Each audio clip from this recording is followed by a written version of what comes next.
Grabe sa bagong new release na app na to, pwede kang kumita ng 2,000 pesos sa paggagawa lang ng task nila everyday. So ito yung task na may libreng 200, 120 everyday yan. Kailangan mo lang yan gawin everyday. At pag naka 2,000 ka na, pwede mo nang i-withdraw yan. Pwede sa Lazada o GCash. Yan. Ito nga yung app na to, ang pangalan nito ay Lucky Sudoku. At inirelease lang siya noong October 26, 2023. Bagong-bago pa to. Kaya kapag na-download nyo na tong Lucky Sudoku, pag nakita nyo tong 100 na green money, eto, click nyo lang yan.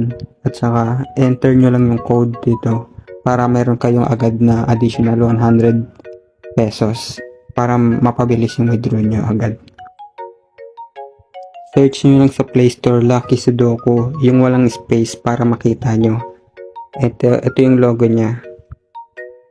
Ayan, meron siyang 4.7 ratings at 10k downloads. Pag di nyo makita, click nyo na lang sa bio ko